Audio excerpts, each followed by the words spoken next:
desde Cartagena, Colombia, sus amigos de la Iglesia Cristiana, la Santa Unción, donde la santidad conviene a la casa del Señor, le invitamos a escuchar esta enseñanza y oramos a Dios para que sean transformados los corazones y preparados para este último gran llamamiento al arrepentimiento. Pedimos a Dios para que les hable con este mensaje y se acerquen más a Él por medio de nuestro Señor y Salvador Jesucristo. Ven y sumérgete en el río de su Espíritu.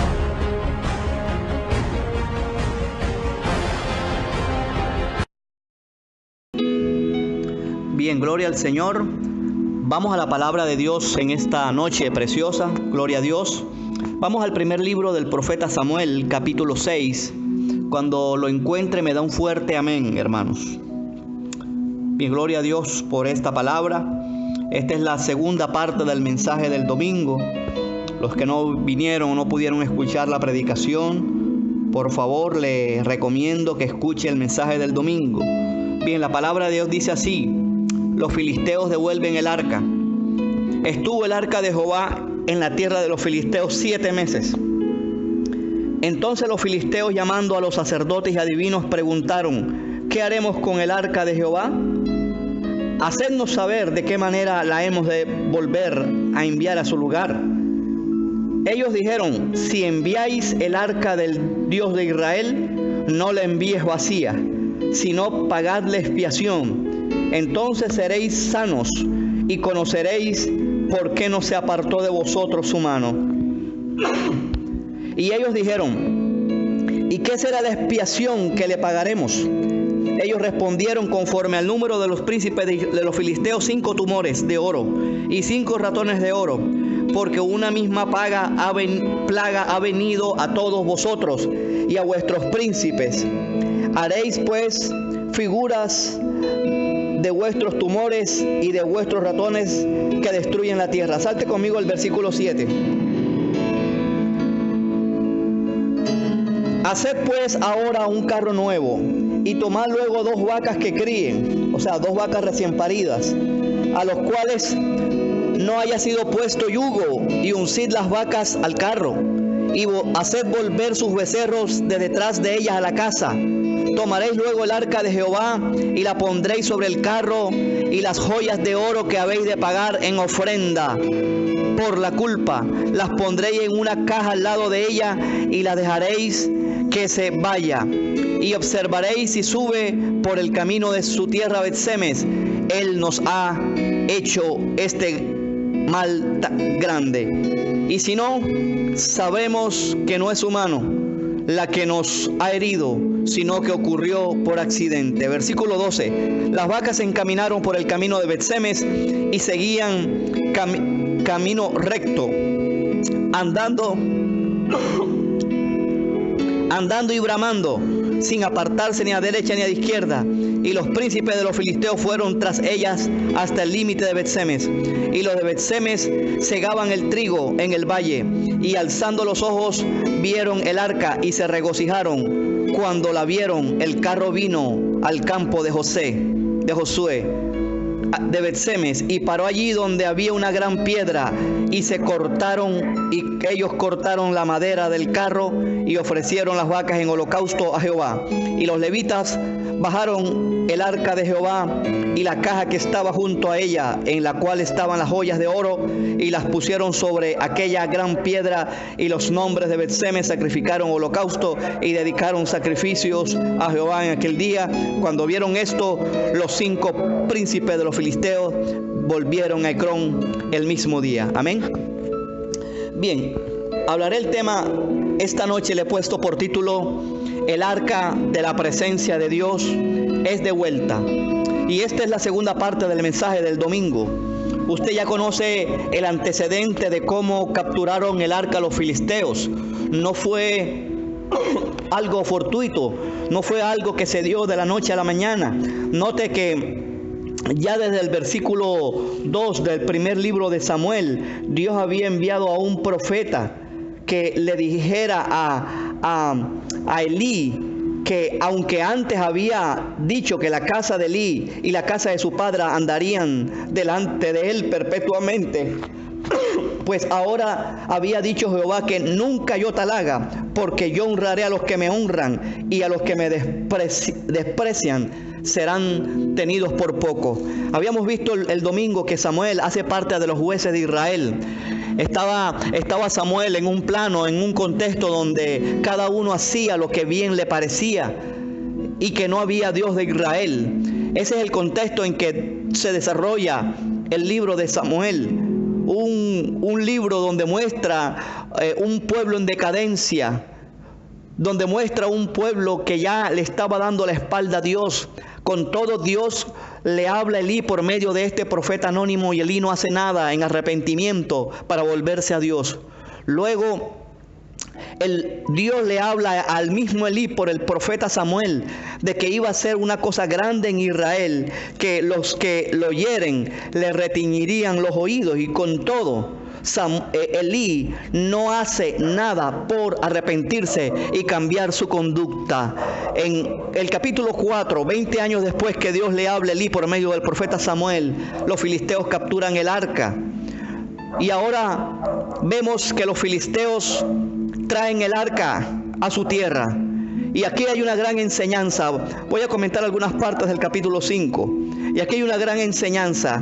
Y es que hasta los mismos filisteos, gente pagana, gente impía, supieron en carne propia que no les venía bien tener la presencia de ellos si no la valoraban. Y es la misma tragedia de la cual Dios le está advirtiendo a la iglesia de Jesucristo, que le viene mal tener la presencia de Dios si la misma iglesia no la va a valorar.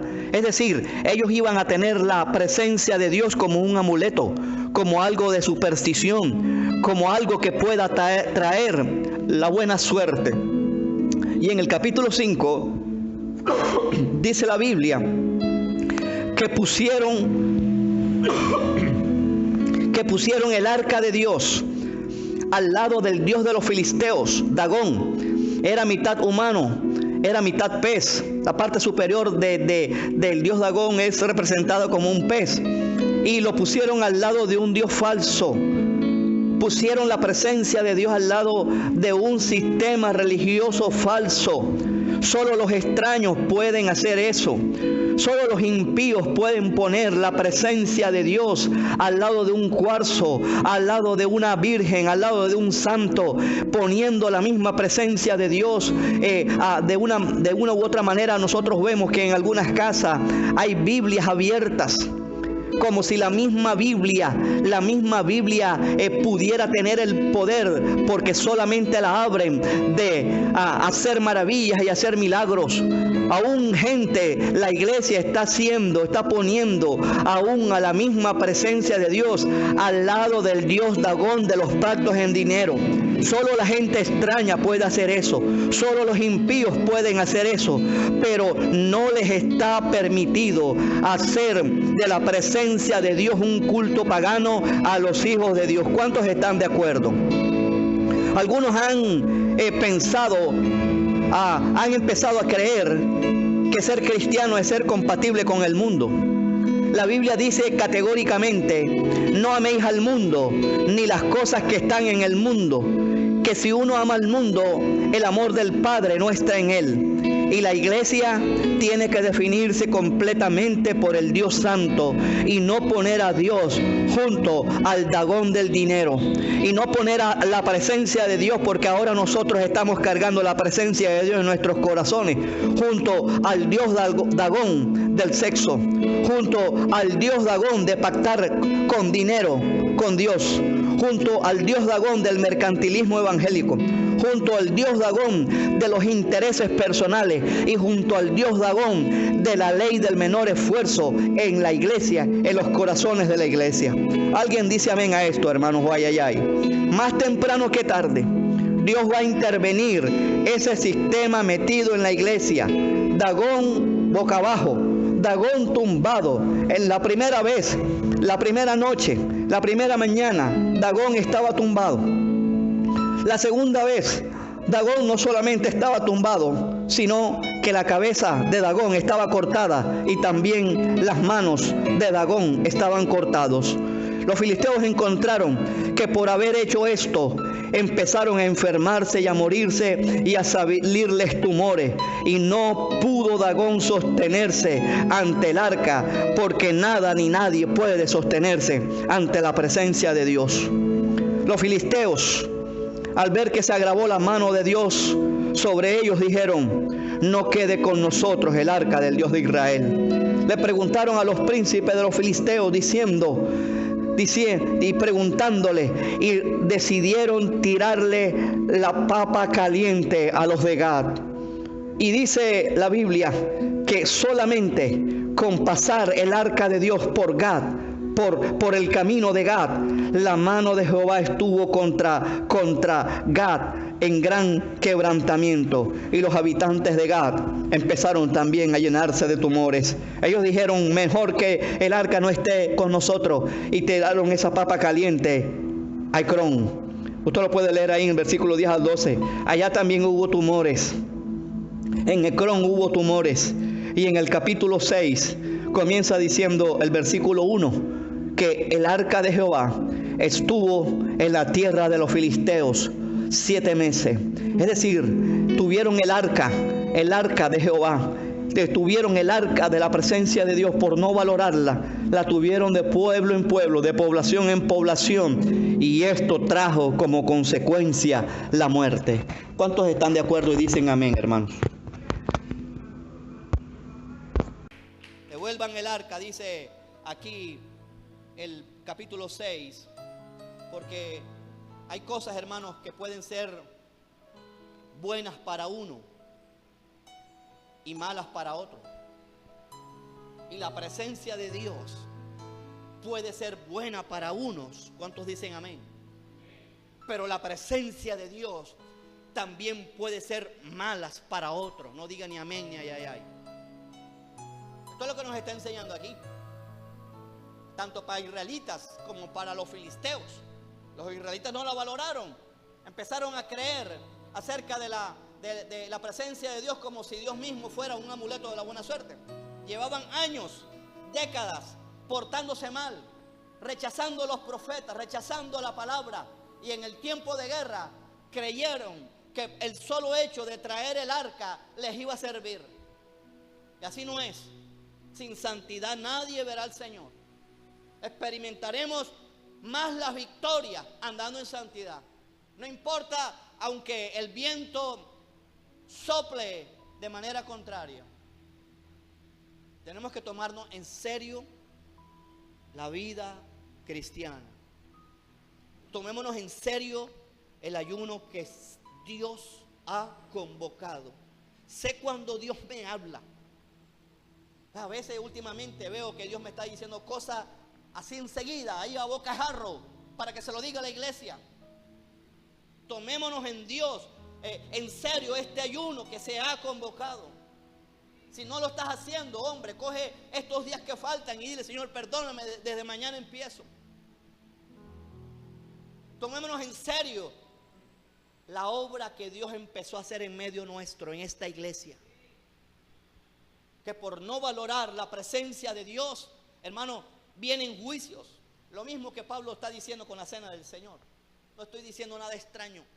Por eso muchos mueren, otros se enferman y otros están debilitados. Porque no hay la conciencia, no hay la debida reflexión de qué es lo que yo estoy haciendo en mi vida.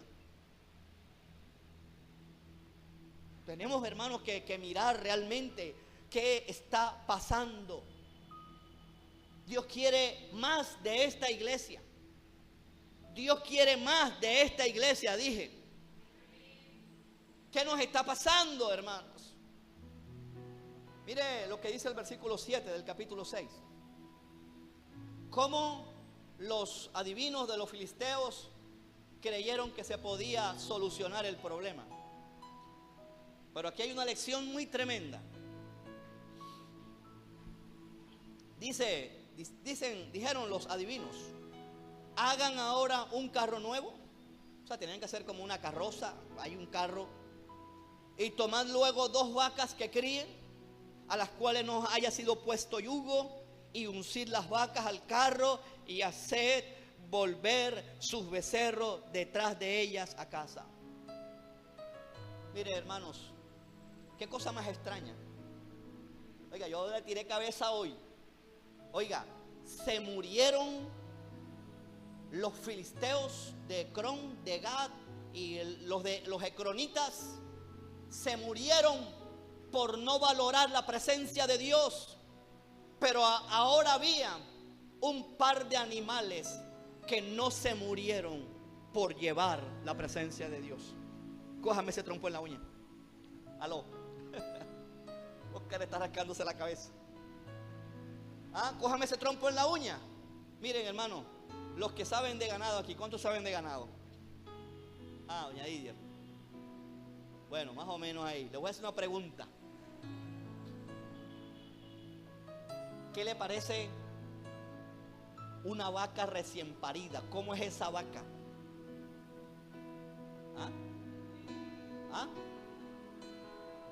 Son una fiera. Una fiera. Dios mío, esa palabra se la reveló el Señor. Las vacas recién paridas, hermano, te metes en el corral, hermano, te saca ahí a cacho. ¿Por qué? Porque las vacas recién paridas aman celosamente a sus crías. Dios mío, ¿será posible que Dios nos está hablando aquí que una de las cosas que nos va a hacer valorar la presencia de Dios para no morir es el celo por su casa, el celo por su presencia, el celo por su obra? Sin santidad nadie puede ver a Dios.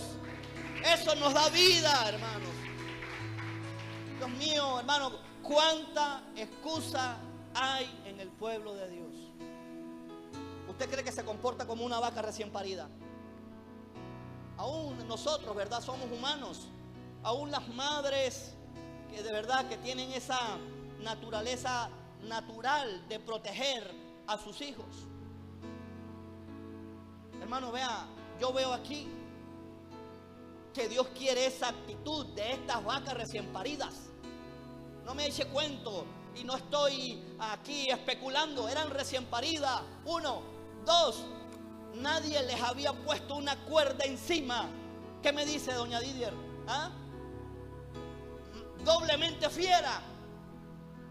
Era doblemente fiera. Díganme si dice que no había, nadie les había puesto yugo. Y para completar, eran 2 vacas recién paridas. Y las ponen ahora a andar juntas. Cosa imposible para los hombres. Y nos hace falta esto, hermano. Ser humildes. Si quieres valorar la presencia de Dios, ser dócil. No ser altivos, hermano. A las vacas les quitaron los ganados y los ganados se fueron detrás de ellas a casa. Dice ahí. Sus becerros se fueron detrás de ellas a casa. Hermano, yo quiero invitarte a la reflexión. ¿Cuán celoso eres de la presencia de Dios?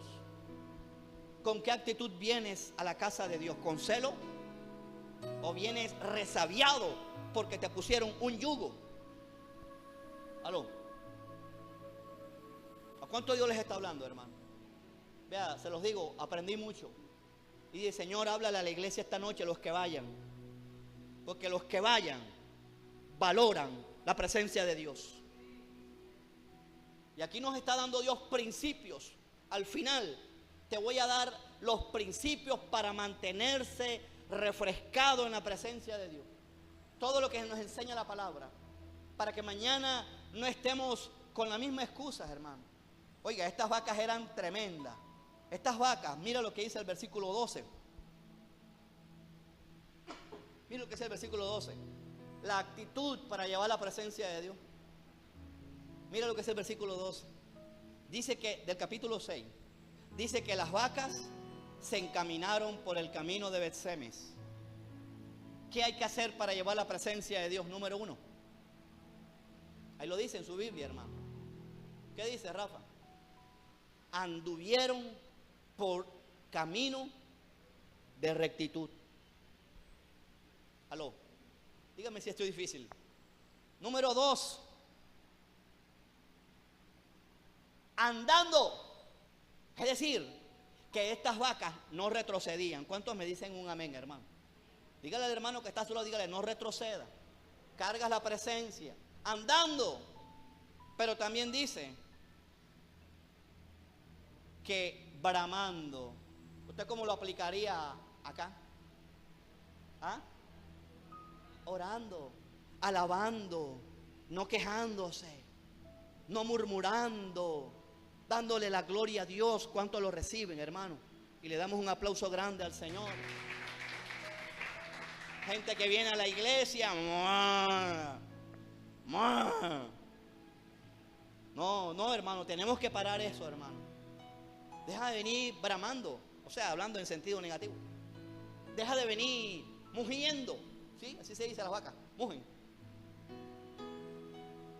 Oiga, ¿qué nos enseña Dios con estas vacas, hermano? Y dice, sin apartarse ni a la derecha ni a la izquierda, porque Dios es santo. Oiga, ¿quién guió esas vacas? Según la mentalidad de los brujos filisteos, ellos vieron al azar. Ellos pusieron una señal. Ellos dijeron, si el carro sigue derecho, no es por culpa de Dios. Pero, o sea, pusieron algo al azar. Y Dios no se mueve así al azar, hermano. Tenemos que tener esta actitud de la vaca. Pero me gusta lo que dice el versículo 13. Por fin, hermanos, por fin el arca llega al lugar donde debe llegar. Y mira la actitud. Quiero que preste atención, hermanos. La actitud con que recibieron al arca los de Bet-Semes. Versículo 13. Dios mío. Dice, y los de Bet-Semes segaban el trigo. Y alzando los ojos, vieron el arca. ¿Qué tiene que ver una cosa con la otra? ¿Cuándo te vas a encontrar con la presencia del Señor, hermano? ¿Ah? ¿Cuándo? Según ellos. ¿Quiénes son los más propensos a tener un encuentro con la gloria de Dios? ¿Ah? ¿Los que qué? Los que sirven. Estaban trabajando en la obra. ¿Aló? ¿Sí ven, hermanos, que no es cuestión de no salgo aquí con la carita de yo no fui? ¿Qué vas a hacer ahora? Tú cuando oras, estás sirviendo. Estás sirviendo cuando oras. Cuando evangelizas, estás sirviendo. Cuando predicas, estás sirviendo. Cuando adoras, cuando haces algo en el cuerpo de Cristo, estás sirviendo. A esa gente es la que Dios utiliza. Pero también es necesario que sepamos que los que sirven tienen que levantar los ojos, porque no nos podemos quedar en el mero servicio, porque nos vamos a secar. Tenemos que levantar los ojos al cielo, orar, buscar su secreto. Y alzando los ojos, vieron el arca y se regocijaron cuando la vieron. Qué bonito, ¿verdad? O sea, el arca vino. ¿Cuándo creen que el arca ya está en esta casa? Vamos a darle un aplauso al Señor. El arca está en esta casa. No lo dudes, hermano. No lo estoy diciendo por decir.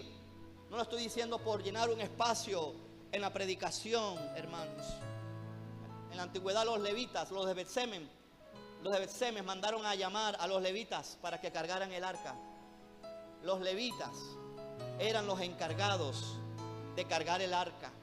Hoy, hermanos, hoy por hoy, no necesitamos una genealogía sacerdotal para pertenecer al pueblo de Dios.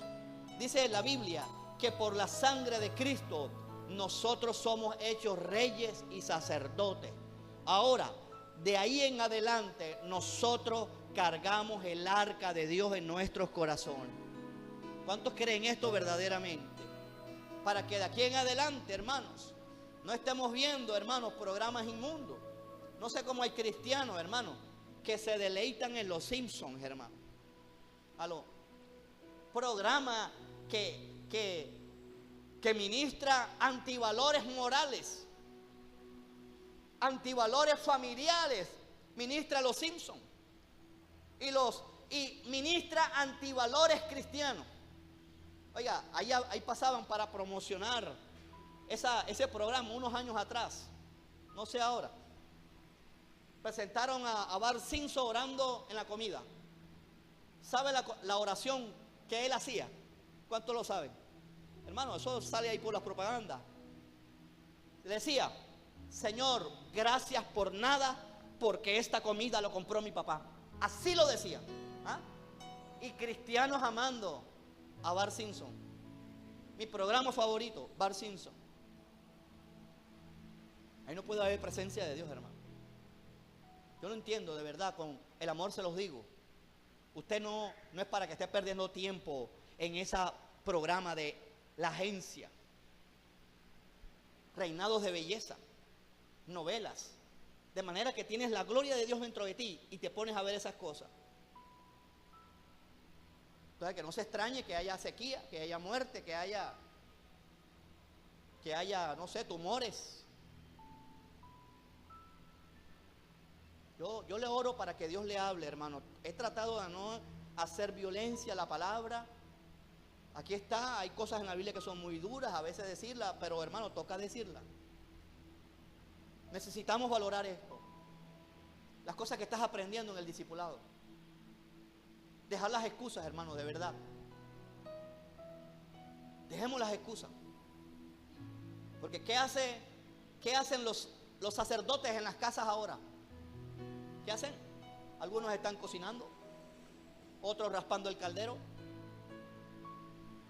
Entonces yo no sé si hay ese valor de la presencia de Dios. Y no valorar la presencia de Dios, hermano. Fíjense que a los filisteos se la quitaron, a los israelitas perdieron la batalla, murieron 34,000 ese día. Ahora te voy a mostrar al final cómo se revierte la torta esa de haber perdido una guerra. Ahora cómo se revierte cuando hay un pueblo que valora la presencia de Dios. ¿Cuántos están recibiendo en esta noche? Vamos a darle un aplauso grande al Señor, hermano. Más adelante se va a encontrar, hermanos, que los de Betseme ofrecieron las vacas en holocausto. O sea, ¿qué te quiero decir con esto? Que las vacas murieron no por no valorar la presencia de Dios. Ellas murieron porque valoraban la presencia de Dios. Pregúntale al hermano Díaz, ¿tú qué prefieres? Porque o eres Dios, o es Dios, o eres tú. Aló, usted sabe de lo que estoy hablando. Dios no puede ser reemplazado con nadie, es lo que quiero decir. Si ponemos a otro lugar, a alguien, a algo por encima de Dios, y no es algo que se ve muy claro, estamos practicando la idolatría. Tu esposo se puede convertir en un ídolo. Tu esposa, nuestros hijos se pueden convertir en ídolos. Nuestro trabajo, nuestra universidad, el SENA, se puede convertir en un ídolo. El prestigio. Ah, ya soy abogado. ¿Cómo se le ocurre, pastor, que voy a dirigir los niños? ¿Ah? Sos un ídolo, hermano. Oye, si Jesucristo era Dios y se vino aquí a ser como niño para salvarte, para salvarme a mí también. Versículo 19, hermano. Mire, hermano, vea. Yo quiero, perdone, he sido insistente con esto, pero mande este mensaje a los mismos de la iglesia. Mándelo, por favor. Porque fíjate que ya vino el arca Betsemes, pero la imprudencia nos puede matar. Y yo le pido a Dios que nos guarde. La imprudencia, dije, nos puede matar. Versículo 19. Miran los de Betsemes, hermanos, que habían recibido el arca. Ya estaba el arca con ellos. Entonces Dios hizo morir a los hombres de Betsemes. ¿Cuál fue la razón? Habían migrado dentro del arca de Jehová. Hizo morir del pueblo a 50,000, 70 hombres. Y lloró el pueblo porque Jehová lo había herido con gran mortandad. Los de Betsemes sabían de la prohibición. Y los que no saben de la prohibición, vayamos un momento a Números capítulo 4, hermanos. gloria a Dios por este mensaje. Estoy predicándolo y estoy recibiendo, hermanos. Lo que Dios tenga que corregir en mí, Dios mío, le doy libertad, Padre, algo. Números capítulo 4, hermanos. Eso es bueno leer la Biblia, hermanos. Todo está aquí escrito para amonestarnos a nosotros que hemos alcanzado los fines de los siglos. Números capítulo 4, versículo 15. Dígame amén si lo encontró, hermano. Mira lo que dice.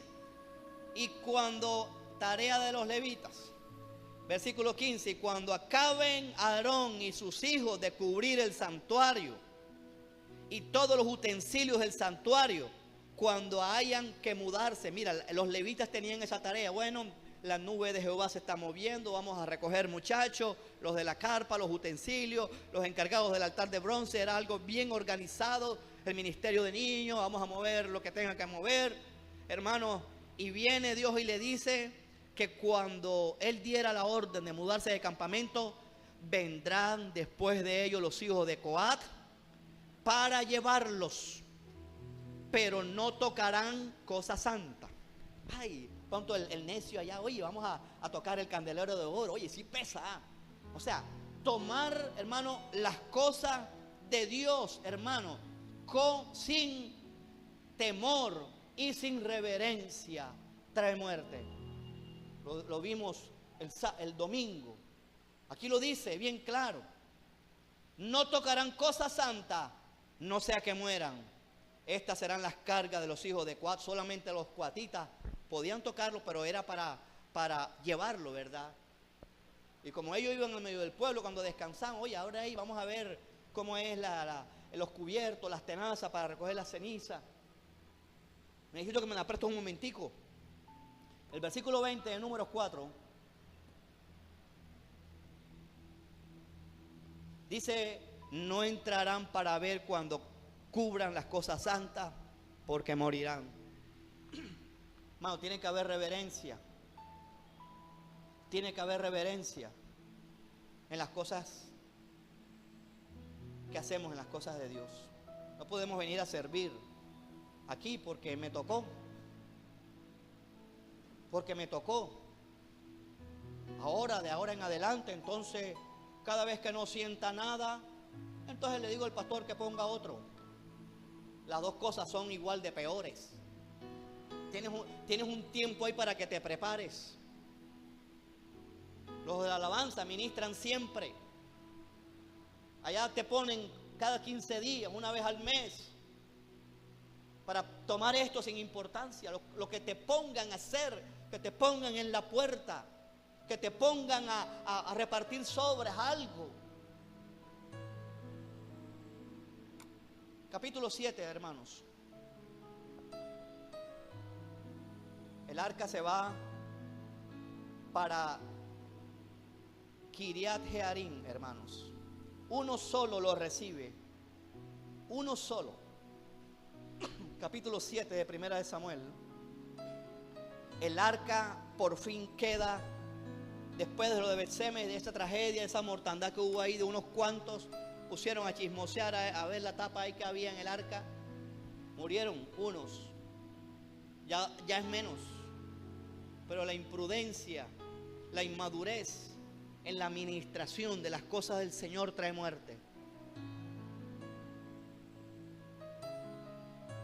El arca ahora la traen, mire, el arca ahora la traen a la casa de Abinadab en Kiriat Jearim. ¿Sabes cuánto tiempo tuvo el arca en la casa de Abinadab? Dice el capítulo 7 que el arca estuvo 20 años allí. O sea, ¿en casa de cuántos estuvo la presencia de Dios? De uno solo. Y la gente, hermano, empezó a extrañar eso. Porque, hermano, realmente Dios quiere que la presencia de Dios se la goce todo el pueblo. ¿Cuántos dicen amén? No uno solo. Aló,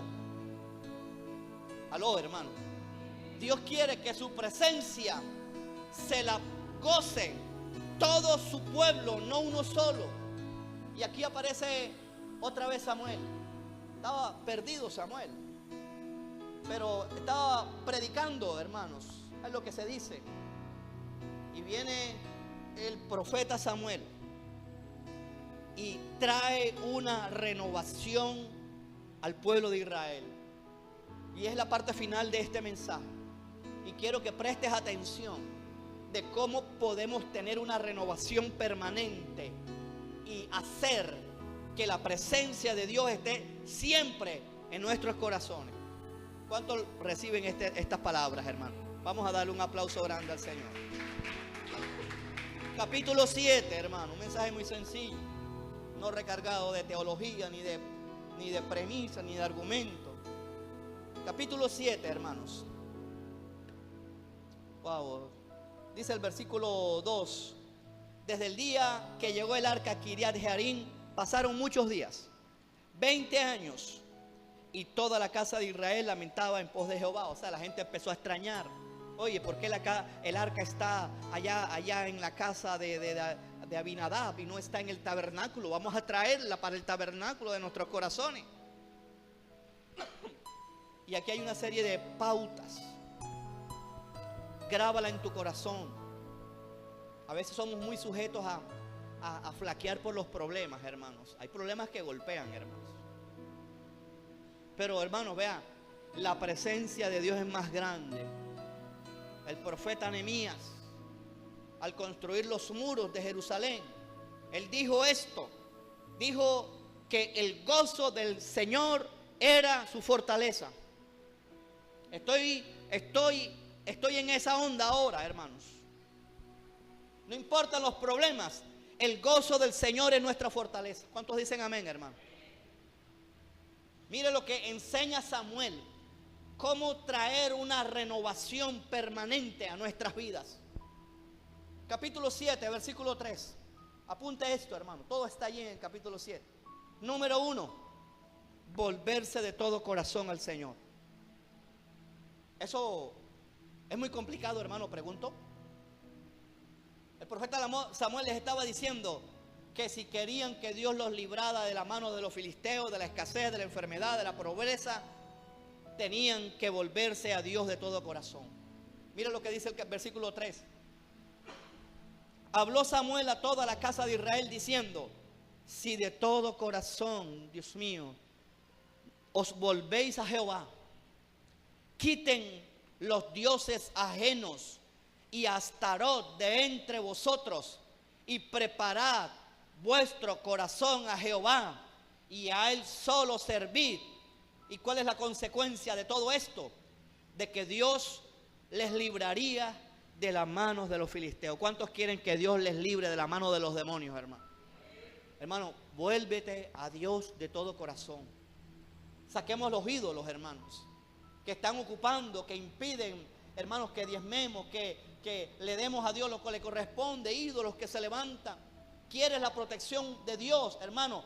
Vuélvete a Dios de todo corazón. Saquemos la idolatría de nuestros corazones, hermano. Creo que es muy sencilla la relación. Dios les está diciendo: quiere que yo los proteja, hermano. Lo mismo del Salmo 91. El que habita el abrigo del Altísimo morará bajo la sombra del Omnipotente. Es lo mismo que está diciendo aquí el profeta Samuel. Quiere que yo los libre, dice el Señor, de las manos de los filisteos. Entonces aparten de vosotros los dioses ajenos y Astarot de entre vosotros. La idolatría, hermano, en todas sus formas hay que quitarla. Número 1, Dios quiere consagración, hermanos, una total consagración. Número 2, obediencia. Obediencia. Número 1, que te vuelvas a Dios de corazón. Número 2, obediencia.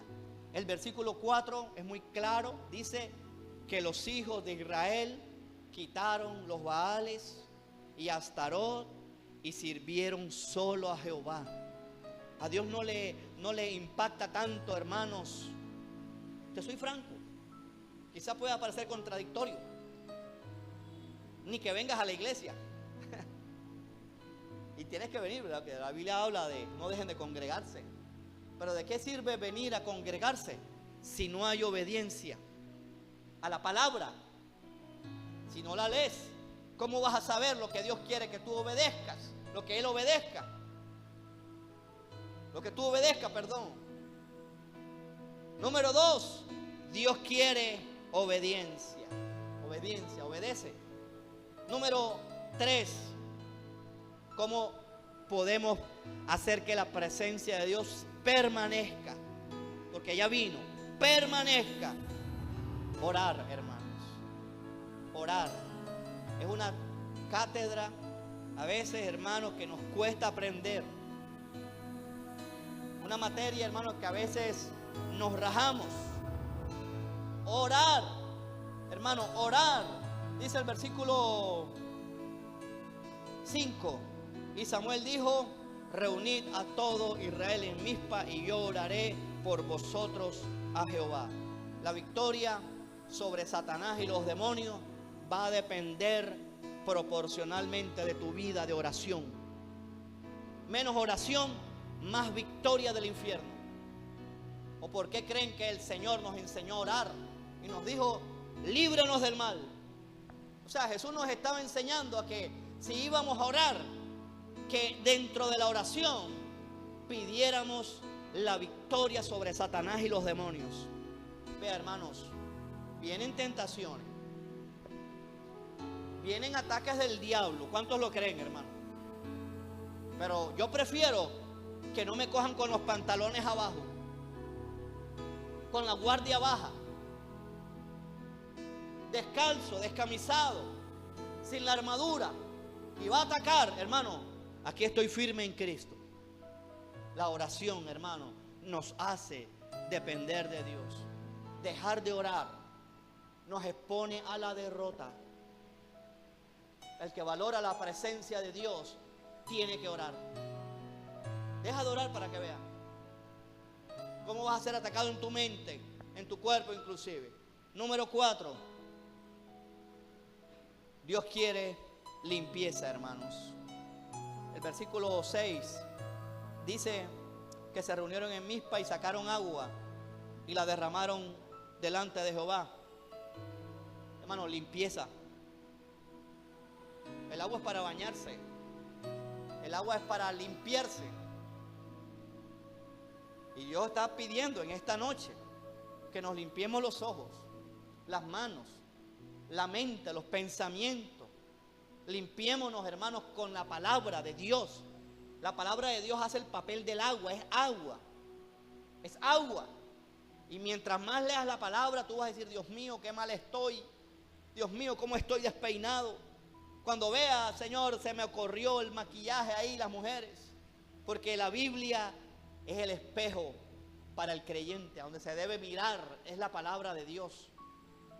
¿Por dónde voy? Número 5. ¿Cómo hacer que la presencia de Dios permanezca? Versículo 6. Ayuno y arrepentimiento. Las dos cosas siempre deben ir de la mano. Si vamos a ayunar, hermano, tiene que haber dolor por algo. El ayuno simboliza quebrantamiento. El ayuno representa el luto, algo que uno tiene que dejar. El versículo 6 en la segunda parte dice que ayunaron aquel día. Hermano, vea, ahorita estamos en esta semana de ayuno, hermano, pero después ¿qué? Al menos, hermanos, que te vaya mal en la semana, que puedas ayunar 2 veces a la semana. Estés orando, pidiéndole a Dios perdón, al Señor, pidiéndole al Señor perdón, porque ellos, a la par que ayunaron, dice el versículo 6, que dijeron: contra Jehová hemos pecado. ¿Cuántos van a decirle en los días que quedan, hermano? Dice: contra Jehová hemos pecado. Y juzgó Samuel a los hijos de Israel en Mizpa. Versículo 7, hermanos. Tenemos que dejar el temor. Queremos tener la presencia del Señor, hermanos. En lo personal, hermanos, estos 2 años atrás he sabido lo que es pelear contra ese espíritu de temor. He sabido lo que es, hermano, el estar en la cueva. Y no puede ser que alguien que tenga la presencia de Dios esté sumido en temores. Por eso Pablo le dice a Timoteo, le dice que Dios no nos ha dado un espíritu de cobardía, dice en algunas traducciones, en otras versiones dice, Dios no nos ha dado un espíritu de temor, sino de poder, de amor y de dominio propio. ¿Cuántos tenemos al Espíritu Santo en nosotros, hermano? Dejemos el temor. Ahora vas a ver la razón por la cual hay que dejar el temor. Número 7. Renovar la consagración. Renueva la consagración a Dios. Versículo 9, mira lo que dice. Dejar el temor. Vamos a leerlo, perdón, me salté esto. Versículos 7 y 8.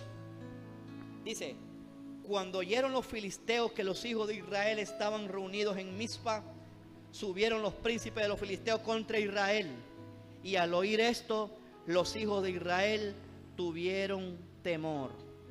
¿Sí sabe lo que aquí dice? Que en medio de la consagración, ¿qué va a pasar? En medio de la consagración, ¿qué va a pasar? Van a venir ataques de los filisteos. Aló. Mira hasta dónde se extiende la presencia del Señor. Para aquellos que creen que la presencia de Dios es un cuento de que se me erizó la piel. Hasta dónde se extiende el valorar la presencia de Dios. Que en medio de esa búsqueda, que en medio de esa consagración, nuevamente se van a levantar los filisteos. ¿Se acuerda del mensaje del domingo, hermanos? ¿Cuántos murieron de los israelitas, Jorge? 34, exacto, Jorge. 34,000. Ahora ellos tienen el arca de vuelta. ¿Cuántos creen que el arca está de vuelta? Pero también, hermano, estos son los principios del reino de Dios. El arca de vuelta, el diablo no va a querer que el arca esté de vuelta, hermano. Se lo digo, le digo esta palabra con temor y temblor, iglesia. La santa unción, el arca está de vuelta en esta casa. Mantengamos la vigilancia, porque van a venir ataques a nivel colectivo como iglesia, a nivel personal, ataques de desánimo, de complejo, de inmoralidad sexual, de mentira, de dejar las cosas tiradas, de abandonar el altar. Prepárate porque viene guerra espiritual. Mira hasta dónde se extiende la presencia de Dios. Para la gente que valora la presencia de Dios, tiene que estar en posición de guardia. Ellos se llenaron de temor porque empezaron a ver que los filisteos estaban entrando otra vez a atacarlos. Aló, hermanos. ¿Qué puede pasar mañana? Guerra. Estamos en guerra, hermano. Mire, hermano, vea, en la consagración el diablo te va a poner zancadillas para que te salgas del camino, hermano. Mire lo que dice aquí, por donde voy, el versículo, aquí lo dice bien claro. Dice, versículo 7, dice: subieron los príncipes de los filisteos contra Israel. Y al oír esto, los hijos de Israel tuvieron temor de los filisteos. Entonces dijeron los hijos de Israel a Samuel: no ceses de clamar por nosotros a Jehová nuestro Dios. Busquemos apoyo en oración, hermanos. En los hermanos, busquemos apoyo en oración. Gente de confianza. No ceses de clamar por nosotros a Jehová nuestro Dios, para que nos guarde de las manos de los filisteos. Y Samuel tomó un cordero, hermanos. Esto me habla el otro aspecto de mantener la presencia de Dios, y tiene que ver con que tiene que haber una renovación en la consagración. No sé cómo está tu vida de oración. No sé cuánto fue la última vez que oraste, la última vez que leíste la palabra, la última vez que lo hiciste con amor, con ese gozo. ¿Cuándo fue la última vez? Se perdió ese gozo. Tiene que hoy haber una renovación. Esta palabra que dice aquí que tomó un cordero, que habla de Cristo, hermanos, que te vuelvas a Cristo. Tomó un cordero de leche recién nacido y lo sacrificó entero en holocausto a Jehová. y clamó a Samuel. Esto me habla, hermano, este versículo, de una consagración renovada.